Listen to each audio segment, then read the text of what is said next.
que eles estão sempre junto comigo, sempre tá participando aqui com a gente, tá?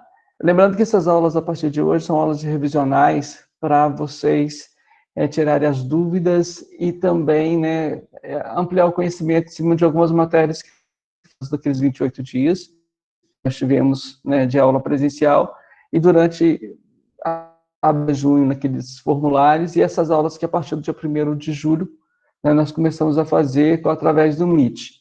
Então, a gente tiver aquela base das matérias que nós vimos, começando da denotação e conotação, também a questão dos elementos da narrativa, a questão da função da linguagem, e também algumas figuras de linguagem que são básicas para vocês estarem trabalhando no dia.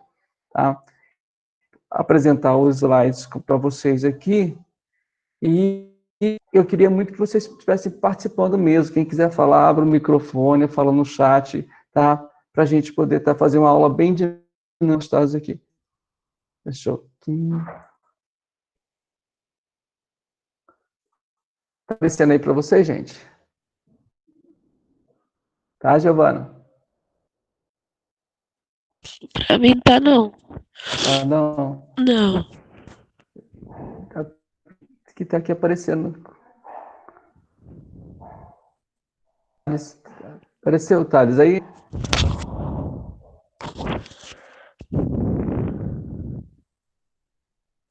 Sandra, tá aparecendo aí?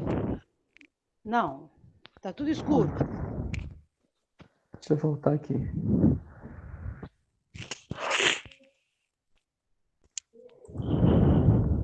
Deixa eu voltar aqui, então.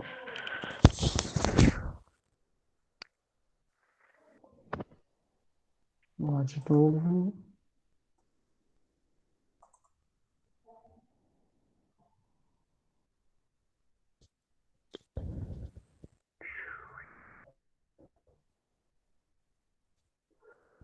Para, papá.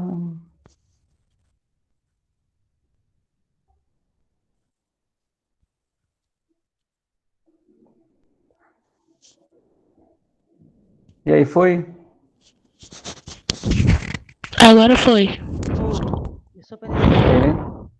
Então tá, gente. Eu vou passando de vocês aí, a Giovana que gosta de falar, os meninos aí que queiram falar. Então, a gente começou com essa revisão, tem um quadrinho aí hoje minha tristeza é tão grande, mas tão grande, que não cabe nem um texto de internet, né?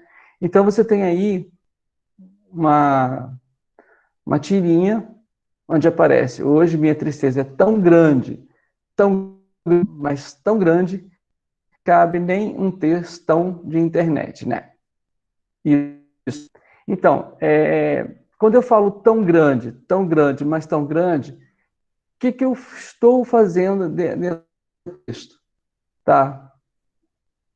Esse tão grande, mas tão grande, o que vocês consideram dentro disso aí? É uma explicação, é uma comparação, é uma causa, é uma consequência? O que está rolando nesse quadrinho aí? Alguém poderia me explicar?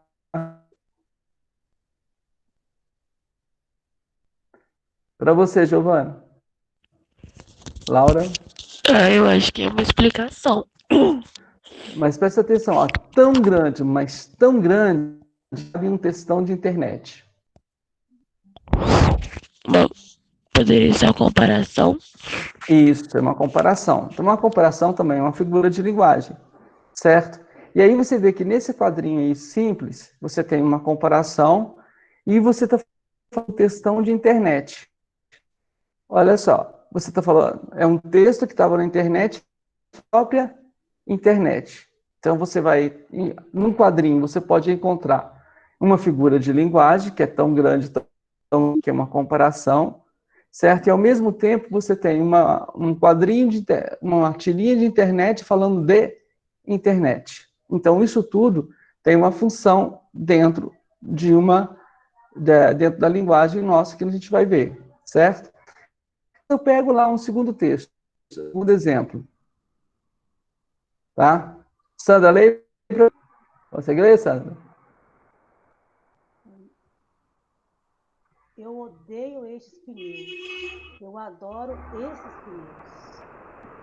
Então você vê que tem duas imagens, né? A Sandra leu aí, tem a primeira imagem, eu odeio esses pneus. E a segunda imagem, eu adoro esses pneus. Certo? De um lado você tem uma mulher se olhando no espelho. Do outro lado você tem um mosquito e com os pneus embaixo. Então você vê que aparece pneus nas duas imagens. Agora, o sentido da palavra pneu é o mesmo para os dois, para as duas imagens? É, gente? Não, Não. Então, o pneu que a mulher se refere, Giovana, é de quê? da barriga, os culotes que ela tem. Então, pneus do culote, da barriga, é a gordurinha localizada. E os pro mosquito da dengue? Pneu de carro, poderia ser de moto também. Exato. Aí são os pneus do veículo, né, de carro ou moto. Então, você tem a mesma palavra, pneus, usadas em duas orações diferentes, então, só que elas estão com sentidos diferentes, certo? O primeiro está no sentido conotativo, o sentido figurado, daquelas figuras de linguagem que estudou, tá? No segundo momento aqui, dessa tarde, você tem os pneus, né, do carro ou de uma moto, e aí você tem os pneus no sentido literal, o exato da palavra. Esse sentido exato da palavra é o sentido denotativo. Então, o primeiro, quando você usa a linguagem figurada, é conotativo. Quando você usa o sentido literal da palavra, é o valor denotativo da palavra. Então, as figuras de linguagem, elas trabalham com isso o tempo todo, trabalham com valor conotativo. Já na linguagem referencial, né, a linguagem ao, digamos assim, eu tenho aqui o sentido mais denotativo, o sentido exato da palavra. Então, você tem o valor conotativo e o valor denotativo. No nosso dia a dia, nós misturamos esses dois significados da palavra, os dois valores da palavra. Tem hora que nós usamos o conotativo e tem hora que nós usamos o valor denotativo. Isso ocorre porque a nossa linguagem, no dia a dia, é uma linguagem muito coloquial, certo? Então, a gente usa diversos plebeísmos, como nós já vimos nas aulas passadas. Então, você tem o valor, a palavra com valor é real, que é o valor denotativo, e o valor figurado, né? O valor conotativo. São figuras de linguagem que nós utilizamos para representar algo no nosso dia a dia. Então, um bom exemplo do valor conotativo, eu odeio esse, e o valor denotativo, eu adoro esses pneus no sentido literal da palavra.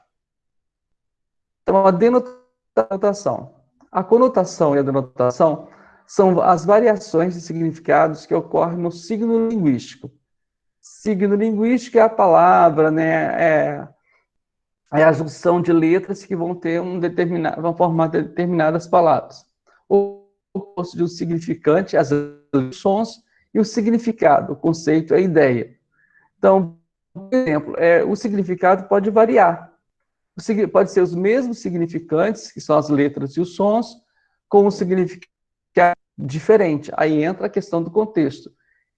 Qual momento, em que situação a palavra foi utilizada? Aí é o significado.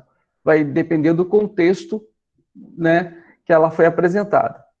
Assim, a conotação representa o sentido figurado, enquanto a denotação é o sentido literal atribuído a um termo. Exemplos. Ele comeu bola na prova de matemática. Está no sentido conotativo.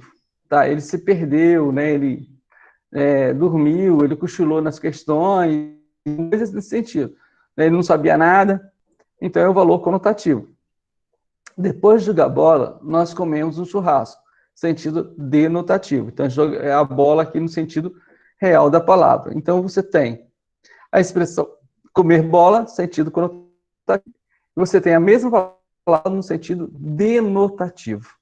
Tá? Então, a base dessa matéria de hoje é isso aí, é entender o que é denotação e conotação. Vocês vão perceber que algumas palavras inseridas no nosso dia a dia, que a gente nem percebe mais que ela tinha um valor denotativo. É um valor conotativo que passou de denotativo. É a palavra legal, tá? Legal, ela está tão incorporada no nosso dia a dia, é legal. Mas o que é legal? Legal é aquilo que está dentro da lei, da legislação, é aquilo que está realmente confirmado pelos juízes, pelos julgados e tal. Só que nós utilizamos o legal como coisa boa.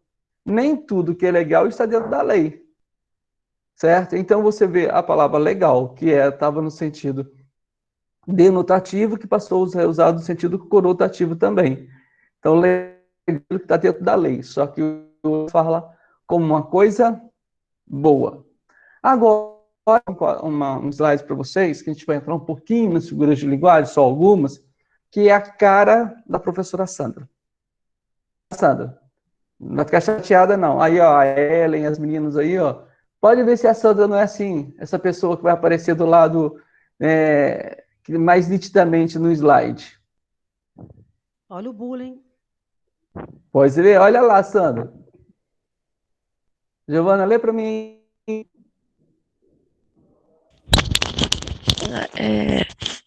Estou morrendo de saudade.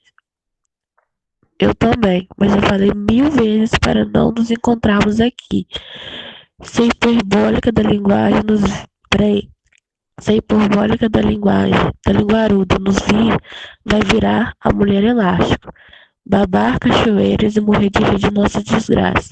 Eu enlouqueço quando pego a vizinha no flagra. A Sandra na janela da casa dela. Vocês namorarem na rua. Não sou eu, não. Né, Sandra? Não sou eu, não. Então é a Ellen. Vamos lá. Ser. Aqui, quando ele fala assim, estou morrendo de saudade, eu falei mais de 1000 vezes isso, né? A pessoa vai virar uma mulher elástica, babar cachoeiras, morrer de rir. Eu enlouqueço, tá? O que acontece com esses personagens? Que situação eu tenho diante desse quadrinho aí? Thales, eu não vou poder ler, não. Thales, tem que ler, tem que ir falar agora. Quem fala aí? O que está acontecendo diante dessas situações? Morrendo de saudade, 1000 vezes, ver a mulher lá, as cachoeiras, morrer de rir. Eu enlouqueço quando pego a vizinha no flagra. O que está acontecendo?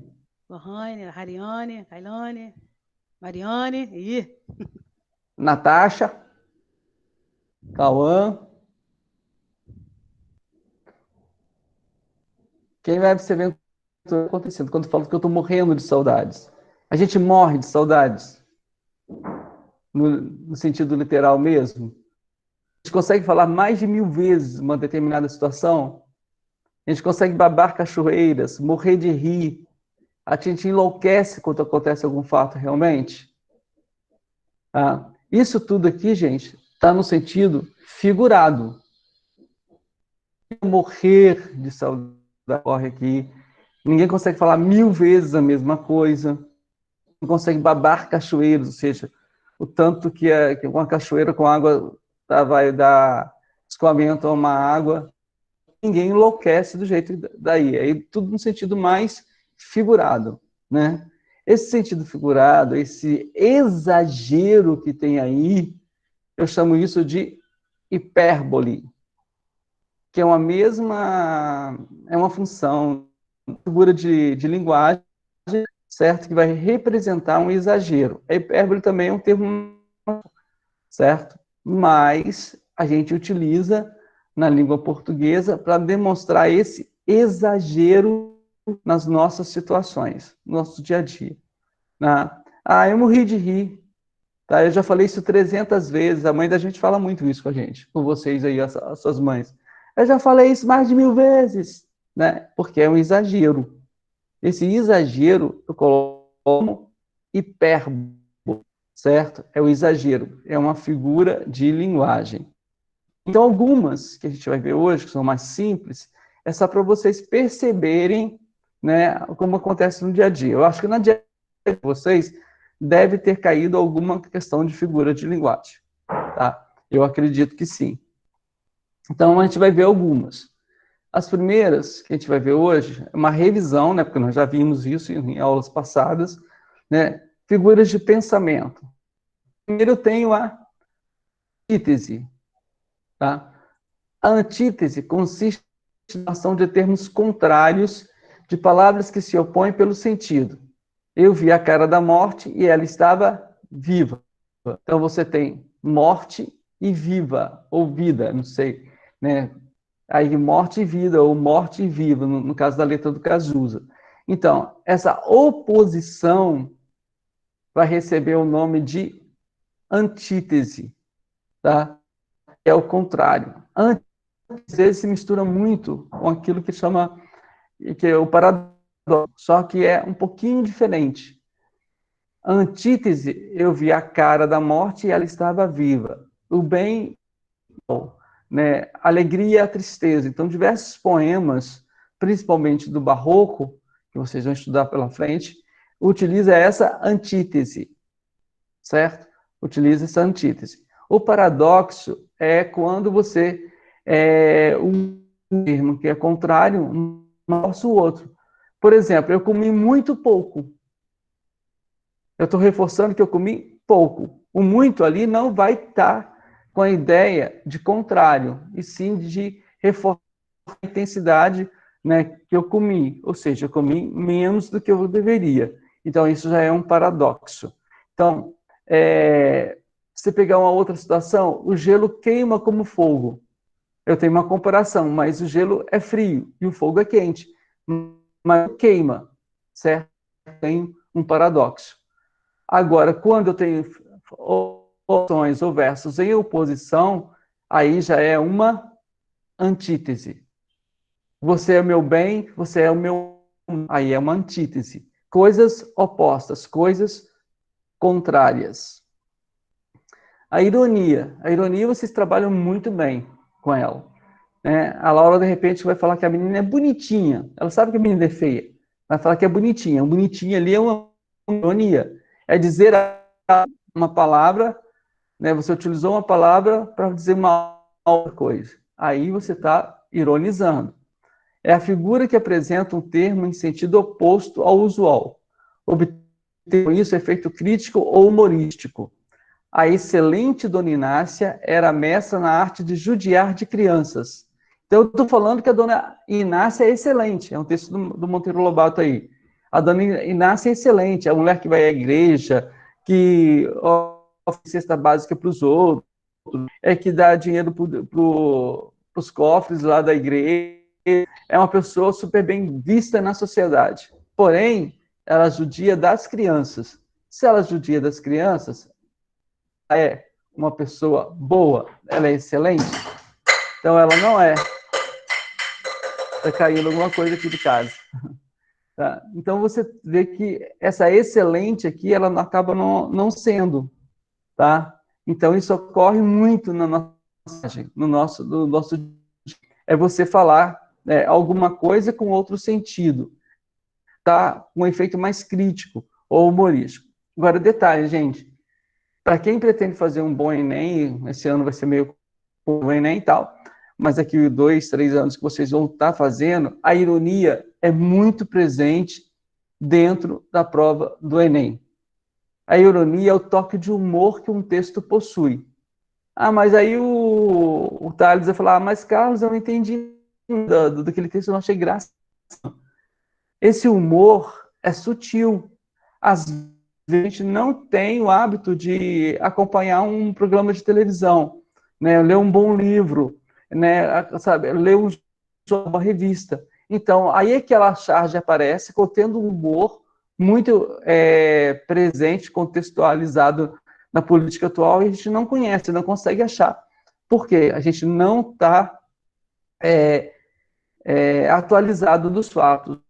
É preciso que a gente leia bastante, que a gente acompanhe os programas de televisão, sites, né, que são confiáveis, né, na internet, e ali saiba explorar esse lado, esse humor, para poder entender as charges ou as tirinhas que vão estar no Enem falando do efeito de crítico ou humorístico de uma situação.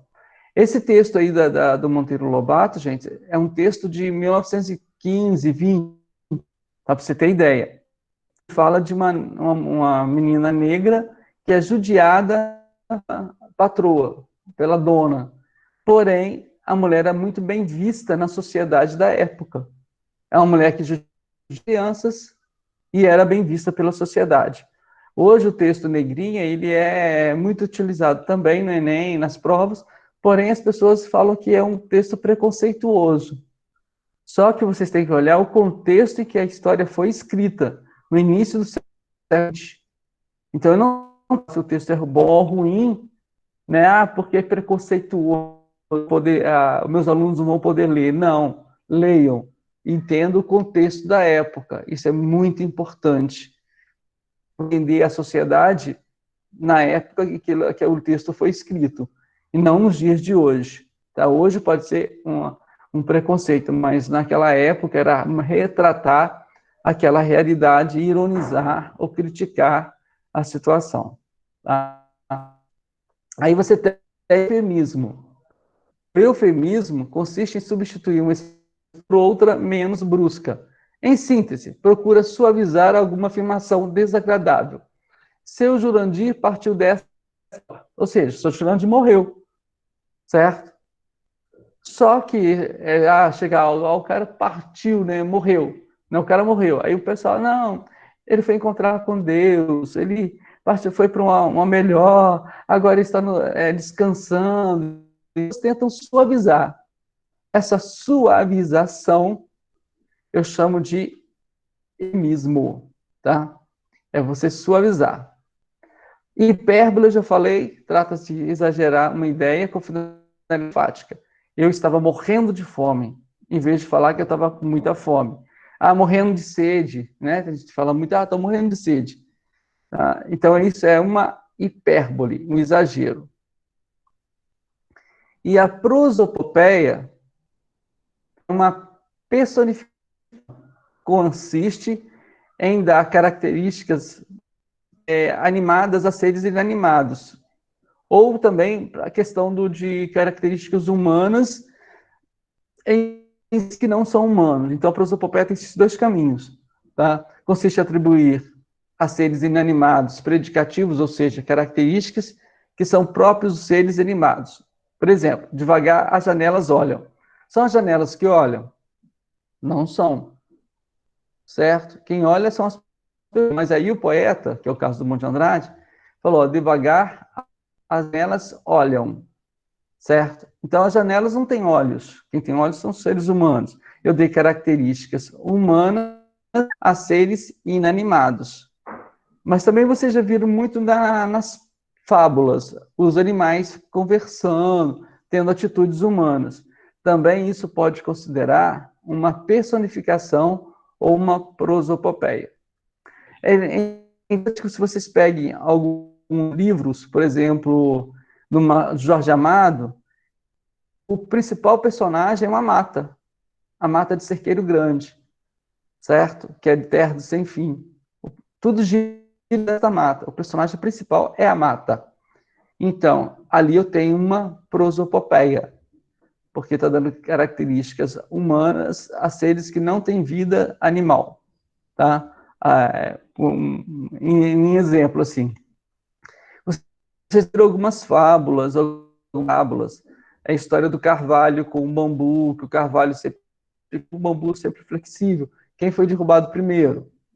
O carvalho, que é uma árvore frondosa, e é a mais forte, porque ela não é flexível. Então, isso aí é uma prosopopeia ou uma personificação. Tá? Até aí, tudo bem, gente? Tudo ok? Todo mundo em silêncio, eu não estou vendo vocês não, por causa dos slides, hein? Todo mundo da sala, não estou vendo vocês. Tudo bem, Giovana? Sandra? Tudo bem.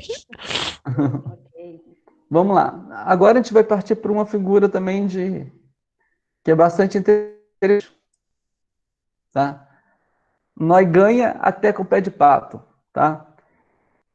Se alguém pode me explicar o nome desse instrumento que a gente coloca no pé para nadar? Isso não chama pé de pato, certo?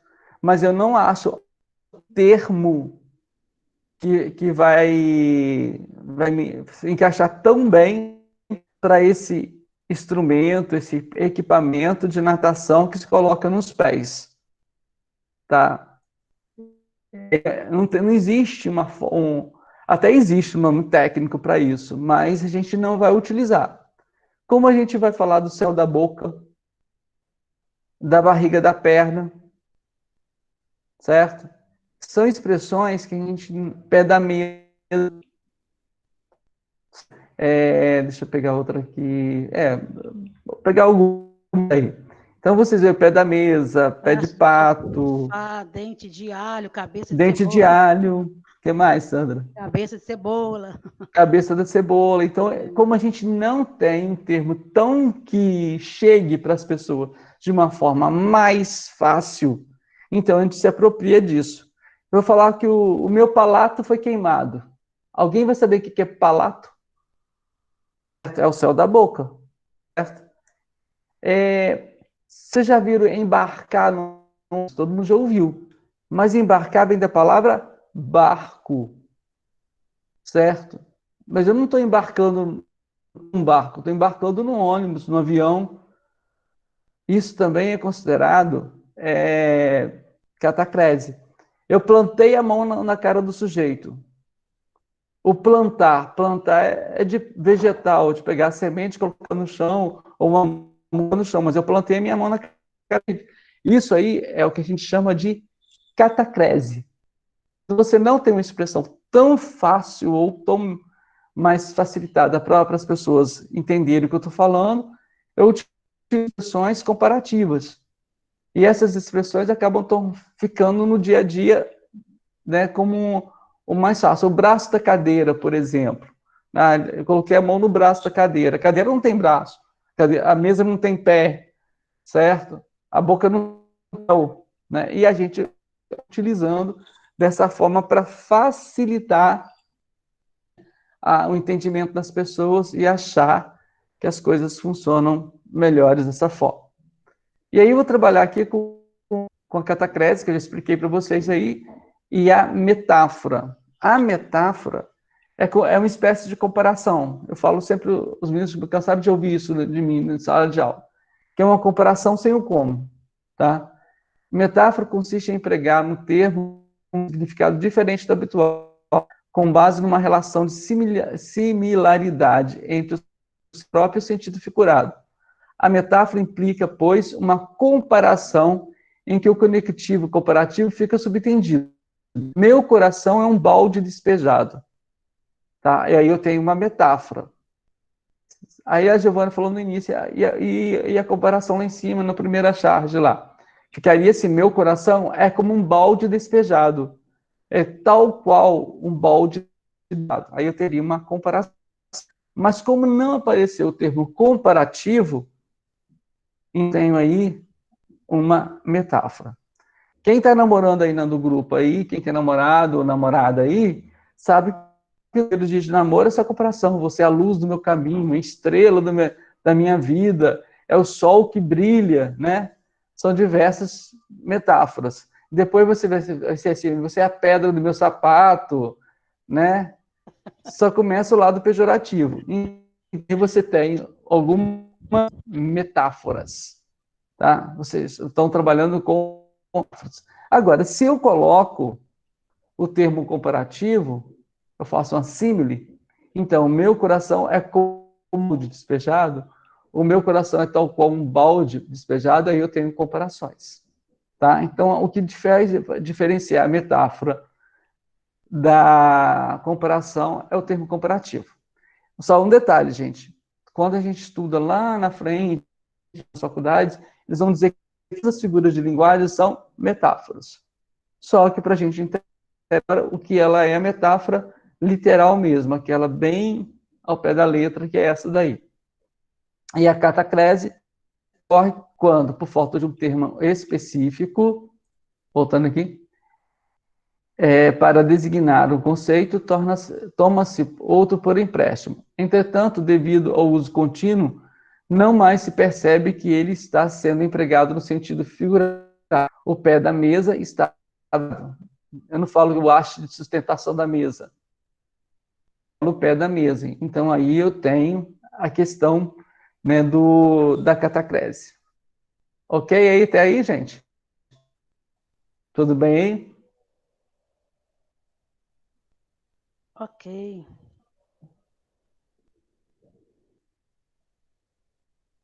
Vamos lá, dá para vocês lerem aí? Giovana, você está aí de assistente ainda? Tô. Duas amigas estão num bar, quando uma delas diz: Está vendo aquelas duas velhas bebendo na outra mesa? Estou sim, por quê? Daqui a uns 20 anos estaremos assim. A outra olhou e disse: Miga, sua louca, é melhor você parar de beber. Aquilo é um espelho. Tá. Entenderam a ironia, o deboche do texto? Tá? Então, você tem uma situação com duas pessoas conversando. Então, você tem o humor, da charge, da meme, o que for ali. E você tem duas pessoas conversando. Você tem a primeira mulher e a segunda mulher. Tá? Então, a primeira mulher, as duas mulheres são interlocutores. As duas mulheres são personagens que estão conversando, estão dialogando. Então, você tem um emissor e um receptor.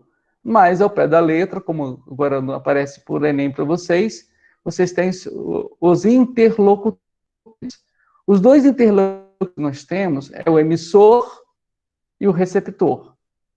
E elas estão conversando. O assunto que elas estão conversando, que é a questão das duas mulheres, né, que elas estão vendo, você tem a mensagem. O que a mensagem está dizendo? Que elas, daqui a uns anos, supostamente, estariam daquela forma. Porém, elas já estão, porque elas estão se olhando no espelho, certo? Elas estão usando um código, que é a língua portuguesa. E elas estão usando o canal que elas estão utilizando, esses dois personagens, se é o canal é a voz. Então, você tem o emissor, o receptor, a mensagem, o código, que é a língua portuguesa, que elas estão utilizando, e o canal é a voz, né? É o canal que elas estão usando, é a voz, onde está passando a mensagem delas. E o contexto? Um bar, né? E elas, uma não consegue enxergar a situação que está acontecendo, né? A própria falta dos óculos, a ausência, ou o que for, faz com que elas estão se vendo no espelho daquele bar. Então, vocês estão vendo uma situação de conversa num bar, que é o contexto. Então, os elementos da comunicação, e é importante que vocês frisem isso, tá? Então, esses que estão aqui. Você tem o emissor, também de locutor ou falante. O emissor é aquele que emite a mensagem para um ou mais receptores. Por exemplo, uma pessoa, um grupo de indivíduos, uma empresa, dentre outros. Então, não seja a primeira mulher, a magra, de repente falou que para outra, a mais gordinha lá, que a respeito daquela imagem no espelho lá, que ela achou que eram diferentes. Então, ela é emissor. O receptor, denominado por interlocutor o receptor é aquele que recebe a mensagem emitida pelo emissor. Então, é a senhora mais gorda, tá? Então, só que, num diálogo, os papéis mudam. Então, por isso que o Enem opta, e os livros optam, para dizer que eles são interlocutores. Porque, num determinado momento, numa conversa, o emissor e o receptor podem mudar de posição.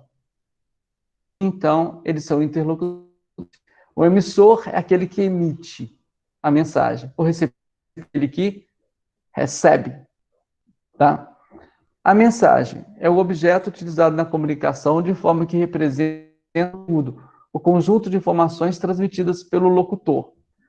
Na prova da diagnóstica de vocês, e também nas outras provas do PAEBS, sempre eles cobram muita mensagem, que é qual é o objetivo, qual é o principal objeto daquela texto. Então, a gente entender qual que é a mensagem principal.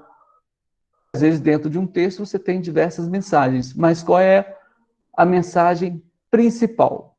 Tá? O miolo, base, aquilo que realmente os interlocutores pretendem transmitir. O código representa o conjunto de signos que serão utilizados na mensagem. Exemplo, a língua portuguesa é um código. Tá? Lembra que eu expliquei que a língua ela é coletiva e a fala é individual? Tá? O código é um conjunto de signos que faz com que qualquer um que fale o português entenda o plano, basicamente, porque reconhece os signos, as letras e os sons. Tá? Então, é domínio coletivo. Também pode ser linguagem de sinais, que é a Libra, que é uma outra língua que se utiliza, né, no dia a dia. Antigamente se falava muito em código Morse, que é aquela dos navios, barcos, para eles entenderem o significado de qualquer um que seja de navegação ou que precise desse instrumento, vai entender o código Morse. Então, o código é a língua, é um conjunto de sinais que é comum a todos de uma determinada situação, tá? E que faz com que a mensagem chegue. O canal. O canal corresponde ao local, o meio, onde a mensagem será transmitida. Por exemplo, o jornal, o livro, a revista, a televisão, a fala, a voz.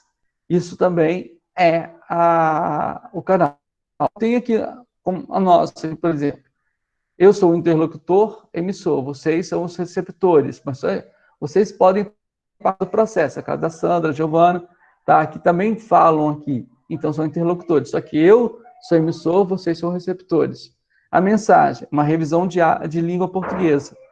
Então aí, essa revisão, né, sobre os elementos da comunicação, função, é a mensagem que eu quero transmitir. O código é a língua portuguesa. Hoje nós estamos com a metalinguagem. Então, a língua portuguesa é o nosso código. Qual é o canal? É o computador. É o canal. Isso é o canal de comunicação nosso. Qual é o contexto agora? Também é chamado de referente. Trata da situação comunicativa em que estão inseridos o emissor e o receptor. Isso é uma aula, né, virtual. Então, é o contexto. Essa aula é referente, certo? Então, e o ruído na comunicação. Isso eu sempre brinquei com vocês, que quando eu estou dando aula com vocês, ou quando a Sandra está dando aula, alguém bate na porta, interrompe. Toda vez que se interrompe a aula, por algum motivo, chega o professor chato, Carlos Aula, para dar um recado à Sandra, certo? Então, aconteceu um ruído na comunicação. Quando o meu sinal de internet, né, do Wi-Fi desaparece, isso é um ruído na comunicação. Interrompe, com a queda de energia, né? Quando eu paro para tomar uma água, tudo é um ruído na comunicação. Ele ocorre quando a mensagem não é decodificada da forma correta pelo interlocutor. Por exemplo, o código utilizado pelo locutor, desconhecido pelo interlocutor. O barulho do local, o copo que caiu ali, não sei nem por que caiu, a voz baixa, né? Eu tossi agora porque eu estou ficando com a garganta seca. Isso tudo traz ruídos na comunicação. Tá? Então, os elementos da comunicação são aqueles mais simples que vocês estudaram ao longo da vida. Emissor e receptor, que são interlocutores. A mensagem é aquilo que você precisa falar, né, ou precisa escrever. O código é como você se expressa, né, os signos que você vai se expressar. Língua portuguesa, linguagem de sinais, Libra, código Morse, o que for. Até o barulho do tambor lá entre os índios, lá, para avisar alguma coisa. O canal é através de, né, jornal, revista, voz, televisão, telefone, rádio. O contexto é o porquê, né, o objetivo, o referente, e o ruído é aquilo que interrompe essa comunicação. Tá? Esses elementos são os elementos da comunicação. E elas são importantes muito importantes para eu entender agora, né, a função da linguagem. Você tem 3 textos aí, não tem? Giovana? Natasha? Ellen? Quem vai ler para mim? Exemplos. Horta de elite. Se não, frute pede para sair. Exemplos. 1. Com as lágrimas do tempo e a cal do meu dia, eu fiz o cimento da minha poesia. Apesar de ser considerado por muitos um legume, o tomate é uma fruta, originário das Américas Central e do Sul. Hoje o tomate é cultivado e consumido em todos os continentes. Então, nós temos 3 textos aí. É a Giovana que leu, né, Giovana? Vamos lá. Alguém pode lembrar, quem lembra desse cartaz, vendo esse cartaz, faz referência a qual filme? Quem sabe aí? Que eu não estou no chat, eu não consigo ler por aqui. Alguém Tropa de sabe? Elite. Tropa de Elite. E qual era o slogan do Tropa de Elite? Né, a frase básica da Tropa de Elite? Era o pede para sair. Então é uma ordem, né? Tá no imperativo, pede para. Só que aí você tem uma propaganda, certo? Nesse tomatinho aí, a gente tem uma propaganda, tá? O Horta de Elite é uma propaganda muito bem construída pelo grupo lá do mercado. No texto 1, Lágrimas do Tempo e a Cal do meu, eu fiz o cimento da minha poesia. No texto 1, você tem um texto que são em versos, mas que fala da própria poesia. É um texto poético falando de poesia. Já o texto 2, aí ele faz uma referência ao tomate. Apesar de ser considerado por muitos um legume, o tomate é uma fruta, originária das Américas Central e do Sul. Hoje o tomate é cultivado e consumido em todos os continentes. Então, o texto é mais claro. Ana, qual o texto que você entende com maior clareza aí? O objetivo de todos, o mais concreto. Qual deles? Você tá falando comigo? Dos 3 textos, do Lágrimas do Tempo, do Tomate e o do Horta de Elite, qual que você acha que é o mais objetivo, mais claro para uma pessoa entender?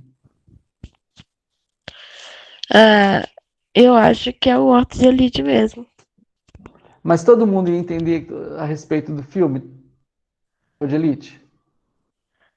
Eu acho, eu acho que sim. Você acha que sim, porque é uma propaganda, não é isso? Isso. Né? Então, mas como nem todo mundo assistiu o filme, alguns não iam entender essa junção de ideias, certo? Certo. E o 2? Ah, eu acho. Deixa eu ver aqui. Peraí. Eu acho que dá pra entender realmente que é uma propaganda também. Tipo assim, se quem não assistiu o filme não entender essa parte. Uhum. Certo. Agora, é uma situação que muita gente encara o tomate como um legume. Porém, ele é uma Uma fruta. fruta. Ele é uma fruta. O tomate é uma fruta. As pessoas entendem como legume. Então você tem 3 situações.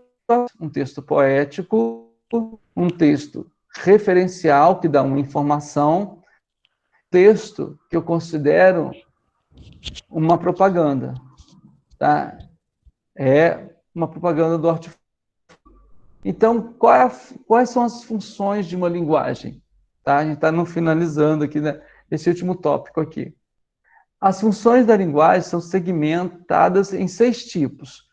Eu lembro que eu trabalhei bastante isso com vocês, depois os formulários também que nós abrimos e até havia muita coisa nesse sentido. Primeiro, funtiva ou expressiva. Ela é caracterizada pela subjetividade com o objetivo de emocionar, é centrada no emissor, ou seja, em quem envia a mensagem. A mensagem não precisa ser clara ou de fácil entendimento, certo? Mas é muito mais emocional. É na primeira pessoa. é quando você expõe esses sentimentos. É a letra de uma música, é um poema, é uma carta ou em declarativo, uma mensagem, né, no Zap lá, todo meloso, cheio de emoção, ou até mesmo com raiva, certo? Isso é a função emotiva. Você quer se expressar, você quer tocar na pessoa, né? Provocar sentimentos nas pessoas, ou se provocar também.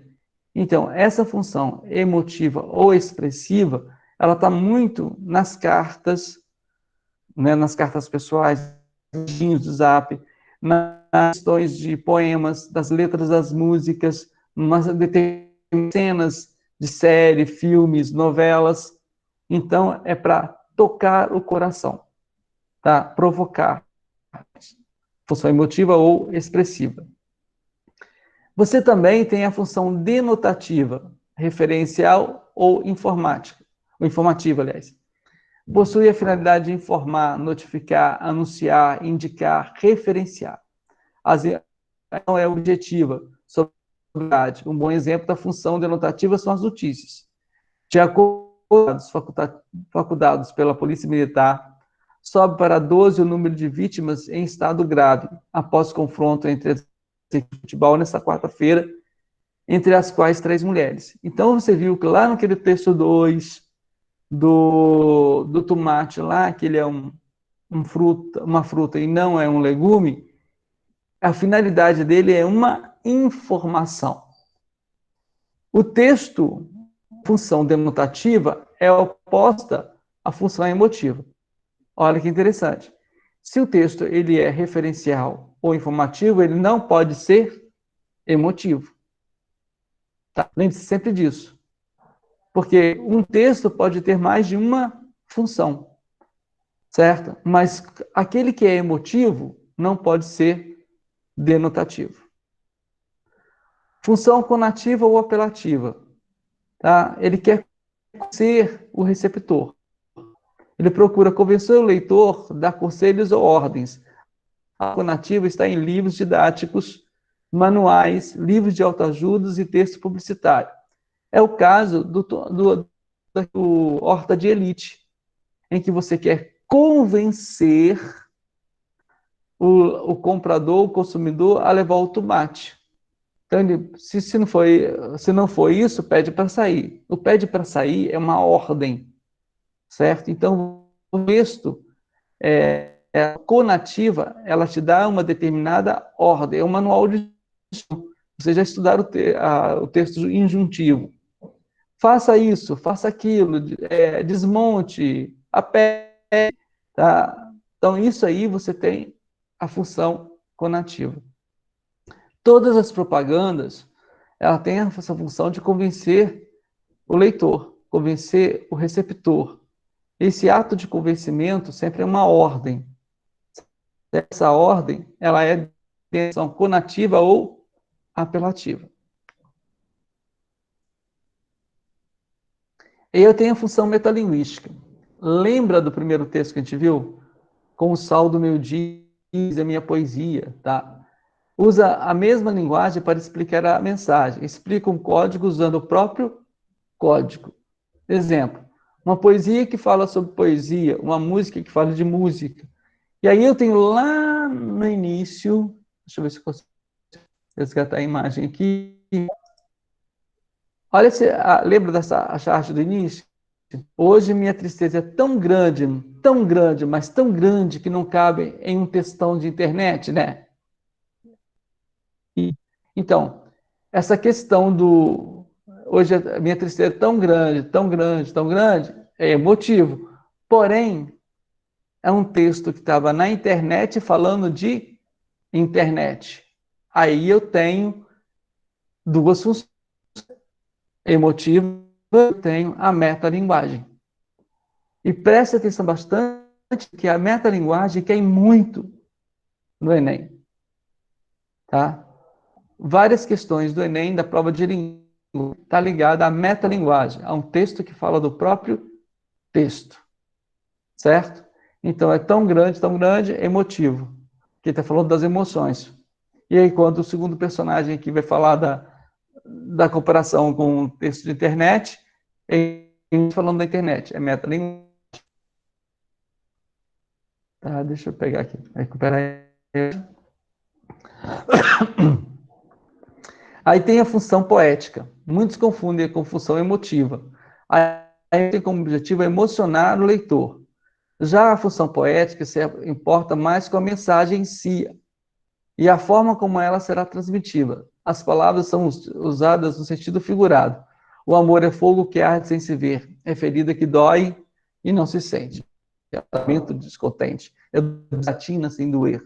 Então vocês vão perceber que esse texto aqui é um texto poético, porque ele foi escrito em versos, certo? Mas também poderia não ter escrito. Aqui são versos decassílabos e faz algumas comparações. Usa metáfora, usa antítese e outras coisinhas mais. Então você tem a função poética. Fala de sentimento? Fala de sentimento. Ele é emotivo? Emotivo. Porém, prevalece ali, né, nesse texto, é a presença de poéticos. Então eu tenho a função poética. Então aí você se eu pegar no exemplo, aqui eu tenho a função da metalinguagem, o call do meio-dia, eu fiz o cimento da minha poesia, e eu tenho também a função poética. Tem. Se você ler o poema todo, você vai perceber que tem a função emotiva. Aí no texto do Enem, eu vou ter que descobrir o que não tem, ou quais são os que aparecem no texto, certo? O porquê que ele aparece, tá? Então você tem aí a função poética, e eu tenho aqui depois a função fática. Que é ótimo, gente. É o que vocês estão acostumados a ver no Zap o dia inteiro, né? O WhatsApp de vocês aí. Né? Alguém manda para a Laura lá, beleza? E aí, tudo bem? Isso aí não é para saber se você está bem, não. É só para puxar assunto, certo? Então, você tem, caso, a função fática. A função fática é a interação entre o emissor e o receptor. A linguagem é a que usamos no dia a dia. Exemplo, em telefonemas. Alô, alguém aí? Cumprimento, saudação, beleza? Bom dia, e aí? Tranquilo? Então, são questões, são coisinhas do dia a dia que vai sendo trabalhadas, que vão se apresentar no nosso dia a dia. Então, quando eu puxo um assunto, hoje, no início da aula, está lá, bom dia, fulano, bom dia, ciclano. Isso aí é fático. Quando eu metade da aula, perguntei, tem alguém me ouvindo? Certo? Então, estão entendendo, usando também a linguagem, a função fática da linguagem. Tá? Esse tá é fático. Utilizamos isso o tempo todo. Então, função fática é para saber, para iniciar uma conversa, para confirmar se o receptor está entendendo ou está ouvindo a minha mensagem, ou para encerrar uma determinada mensagem. Tá?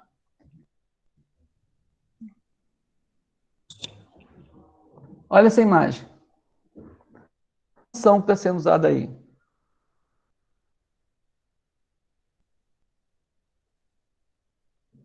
Quem vai me...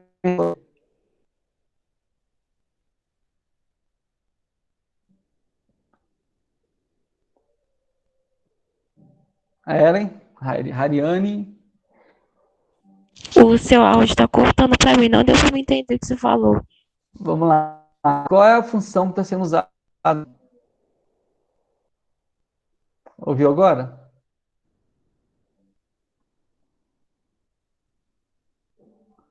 Esse vote em mim, que vocês vão ouvir muitas vezes.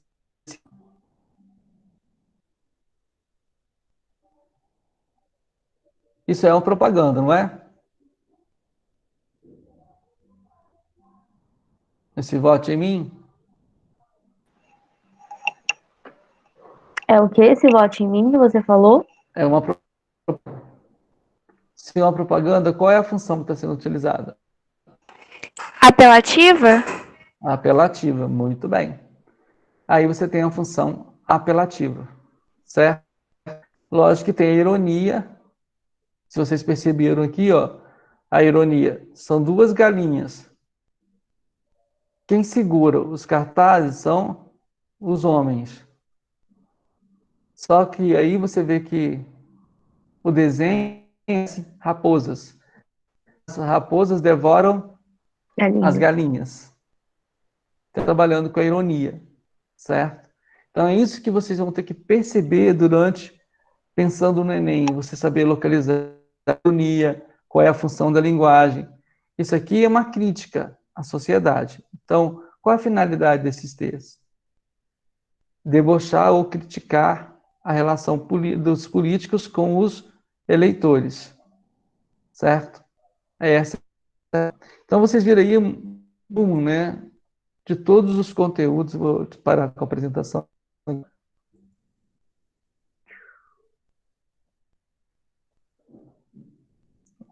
Tá? Aí vocês viram, tiveram um resumo dos conteúdos todos, começando da denotação e a conotação, que o valor conotativo é o valor figurado, e o denotativo é o sentido real das palavras, é o concreto das palavras.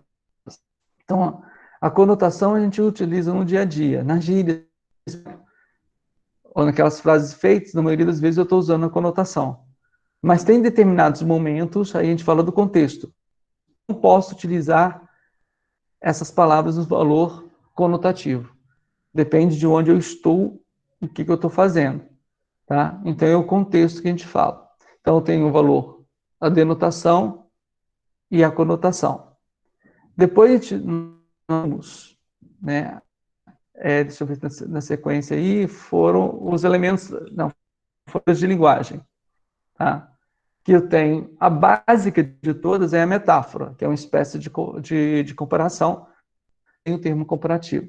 A gente viu também a catacrese, que você usa o pé da mesa, o braço da cadeira, o céu da boca, a barriga da perna e etc. Aí nós vimos as figuras de pensamento, a antítese, que são coisas contrárias. A hipérbole, que é o exagero nas situações. Tá? A prosopopeia, que isso dá características humanas a animais ou animados a seres inanimados. Tá? Então, essas questões das figuras que você já conhece, você já trabalha no dia a dia. E a figura que eu mais caio nas provas é a questão da ironia. Tá? Isso é muito importante para vocês. Saber localizar a ironia, porque na maioria das provas que vocês fazem no país, ou vocês vão fazer do Enem futuramente, fala que pede com o, né, da tirinha ou da charge, e isso está dentro da ironia. Tem que entender de novo o contexto em que se apresenta e a atualidade dos temas. É verdade, E aí eu vou Aline. para... Oi, Sandra? Porque essa ironia que você falou aí é até um descritor, né, o D16, se não me engano, Isso, é o D16. identificar o efeito de humor e ironia, né, nos variados tipos de textos. Aí, muitas vezes, não podemos ficar só presos assim, nas palavras, porque muitas vezes traz a linguagem verbal e a não verbal, ou seja, história em quadrinhos, as tirinhas, e às vezes a ironia está na não verbal, né? Igual ali o Carlinhos mostrou, que você mostrou, né? As raposas, né? Aí focou só no caso, a gente focar só na linguagem verbal, né, no que está escrito, e esquece de ver o desenho, porque nós já aprendemos que nas histórias em quadrinhos, nas tirinhas, há uma associação da linguagem verbal e da não verbal, ou seja, uma depende da outra, para você, né, contextualizar. Então, para você entender a ironia, até muitas vezes até uma aspas, né, até um sinal de pontuação, uma exclamação que coloca, já dá a ideia de ironia. Então, tem que ficar atento nos sinais de pontuação, na linguagem verbal que está escrito e a não verbal, né, que são os desenhos. Olha só, a raposa, né, você sabe, né, que ela é uma astuta, né, que é uma das principais características dela, é muito esperta e com certeza vai atacar as galinhas. Então, se você ficou focado só na linguagem verbal, aí talvez você não vá entender a ironia, né, que está na linguagem não verbal. Por isso que quando você estiver estudando, analisando uma história em quadrinhos, analisa as duas formas de linguagem, né? Olha com cautela, com cuidado, né? A linguagem verbal que está escrito e a não verbal é a que está, né, que são as imagens, porque isso conta muito também para você entender, né, o humor, a ironia, o deboche, a crítica, ok? Certo? Exato. Isso é importantíssimo, gente, tá? É você observar o que o desenho mostra, que as imagens mostram com relação com aquilo que se fala. E a gente brinca muito, né? Fala alguma coisa, entre aspas, tá? É o sinal de pontuação que a Sandra estava lembrando, e muito bem lembrado, que também é um descritor da utilização dos sinais de pontuação dentro de determinados textos, o efeito que isso provoca. Então, quando entre aspas, é porque não é aquele sentido ali, certo? Então, aí eu também estou trabalhando com esse deboche, com essa ironia. Tá? Então, as figuras de linguagem, eu não posso imaginá-las como um quebra-cabeça, uma coisa muito difícil. Eu tenho que imaginar as figuras como recursos que eu posso utilizar e entender num processo de comunicação. Então, quando vocês viram a hipérbole, que a gente fala muito da hipérbole, exagero, às vezes a gente tem que dar uma notícia para alguém, a gente procura suavizar aquela notícia, isso é eufemismo. Tá? Então, as palavras que a gente não encontra explicação para próprio para elas, a gente cria um outro nome ou um outro sentido, busca uma outra palavra de outro sentido para explicar melhor. Eu estou trabalhando com a catacrese, certo? Ah, você viu a cara da Lua hoje? A Lua não tem cara, mas a gente fala a cara da Lua. É uma catacrese, embora personificar também. Entendeu? Então, essas são as questões de figuras. Eu utilizo essas figuras, tenho que saber reconhecê-las e trabalhar com elas dentro de um texto. Tá? Agora, um detalhe, se eu estou escrevendo um texto, né, Sandra, dissertativo para um concurso, o Enem, eu não posso usar a linguagem figurada.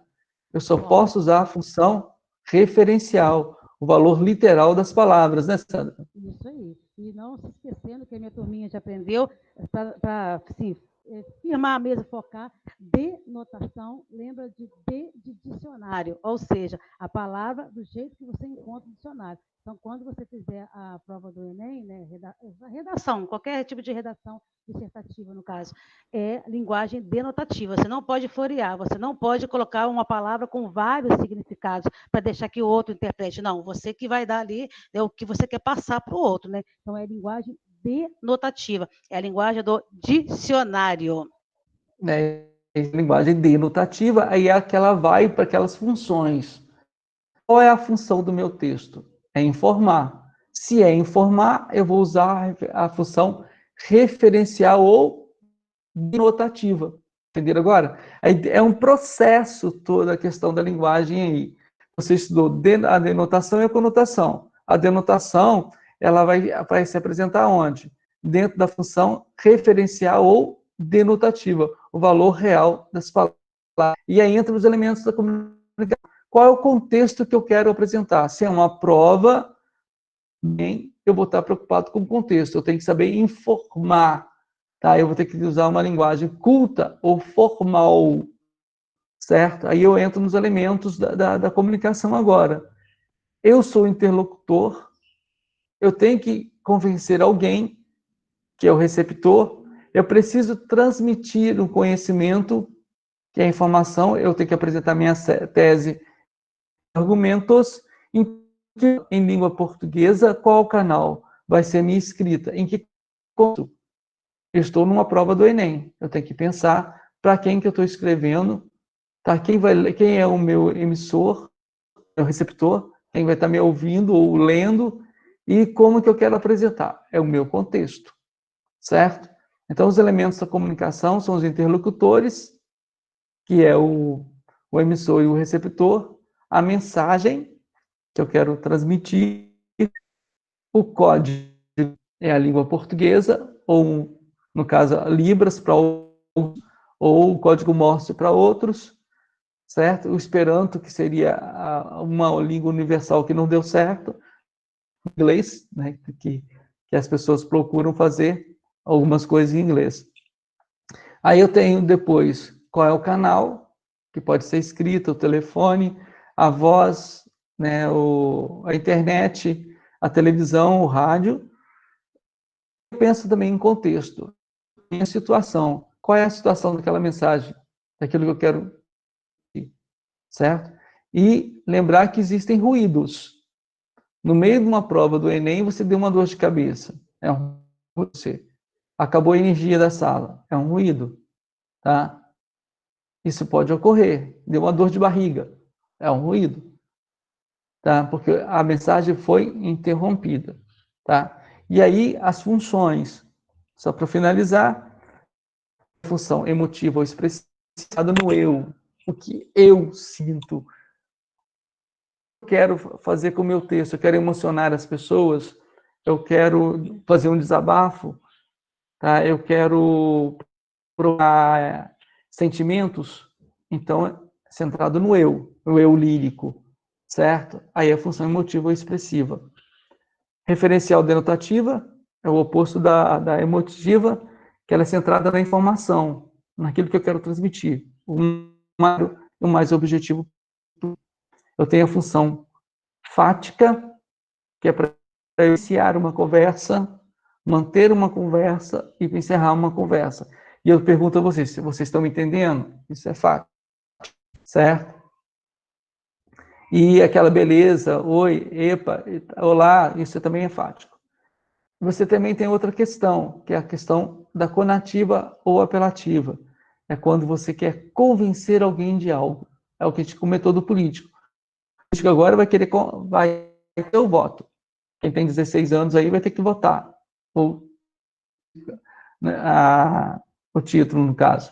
Mas aí vai estar, vote em mim, então a ata de convencimento. Então, tudo que está te dando uma ordem, um texto, usando o imperativo, é o conativo, é o apelativo, certo? E aí você tem a metalinguagem, que eu recomendo vocês ficarem muito centrados nela. Normalmente no Enem tem várias questões envolvendo a linguagem. É quando o tema do próprio texto, a poesia fala de poesia, a música fala de uma cena de teatro que retrata o teatro, o cinema falando de cinema, a televisão retratando a televisão, o dicionário, as palavras, com as palavras, isso tudo é metalinguístico. E a poética é a utilização dos recursos do verso, né, das figuras de linguagem, da literação, assonância, isso tudo utilizado na função poética. Tá? Compreenderam bem, gente? Alguém tem dúvida? Coloca aí para as meninas, Isabelle, que eu vi chegar depois, a Kailane que chegou, tá? Alguma dúvida? Os meninos aí, eu não acompanhei o chat aqui para saber. Não, não tem dúvida, não. Né? Deu para entender. Deu para entender, gente? Entendeu? Então, é isso. Essas aulas de terça-feira, assim, eu gosto muito de fazer por questões porque aproximar um pouquinho mais com vocês e para vocês tirarem a aula. Está sendo gravada pelo Thales, a gente vai disponibilizar a aula depois para vocês, para que vocês possam estar acompanhando, né, para estar entendendo toda a questão. E, Sandra, quer falar alguma coisa? Só para confirmar para a turma, para as turmas aí, a avaliação deles dessa matéria, nós vamos marcar para que dia? Semana que vem? Tá, tá os exercícios acontecendo, mas já pode ficar para a semana que vem a avaliação. Tá? Tá, pessoal? Tudo que o Carlinhos explicou aí vai ser na nossa avaliação, valendo 10 pontos, Carlinhos? Tá valendo 10 pontos para essa avaliação. 10 pontos. 12 pontos, no caso, mas aí você pode dividir, Sandra. Isso. Porque a gente vai ter mais aulas, no caso. Ok, então, pessoal, se tiver alguma dúvida, né, vamos tirar agora a dúvida, porque semana que vem é uma avaliação dessas matérias, ok? Quiser perguntar E essa agora... semana também, o primeiro ano está recebendo um bloco de exercício para eles. Mandou, Sandra? Mandei. Então, vocês estão recebendo também tá no WhatsApp, de revisão dessas matérias. Isso, está no WhatsApp, está no Classroom, tem um conteúdo explicativo também, e a gente está à disposição de vocês, né? Qualquer dúvida, pode chamar no privado, pode perguntar no grupo, né? Estamos aí para poder ajudar vocês a atender no que for preciso, ok? E se quiser perguntar agora de uma vez também, podem ficar à vontade, né, Carlinhos? Pode perguntar. Né? O Pedro, Thales, o pessoal pode usar o chat aqui também, tá? Ok. Isabelle? Depois eu queria falar um negócio com você, Carlos, das Sim, provas. tá. Então, gente, tem mais alguma coisa? Eu quero agradecer a presença de vocês, tá? É super importante esse contato. Utilizem mais mesmo, a gente pode fazer outras aulas participativas. Eu gostaria muito que vocês falassem depois, nas próximas aulas. E a gente é um contato que a gente tem direto com vocês, é um canal que a gente tem direto e é muito importante que vocês utilizem.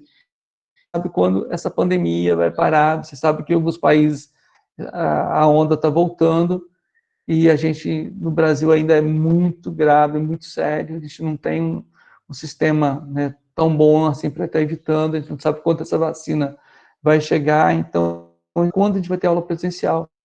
E é importantíssimo que vocês estejam participando dessas aqui pelo esse canal, para a gente poder tirar essas dúvidas, tragam o que vocês querem estar saber caso eu não entendi isso, Sandra, eu não entendi aquilo, que a gente vai estar aqui à disposição.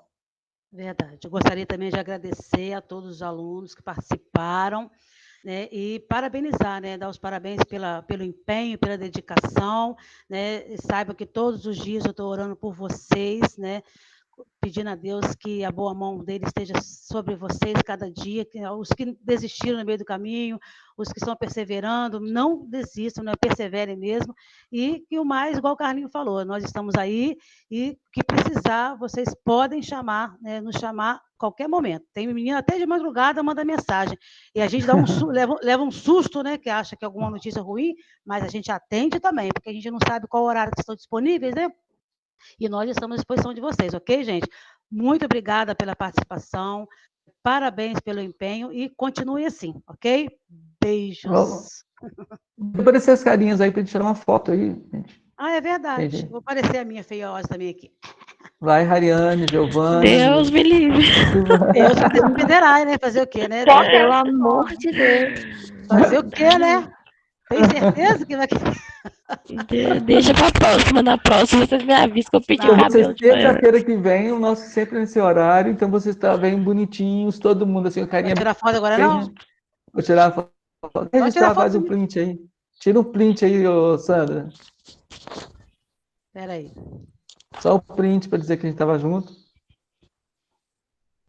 Espera que eu vou tirar. O Thales, se quiser parar aí também, a gente agradece mais uma vez. Aí, ó. A gente agradece mais uma vez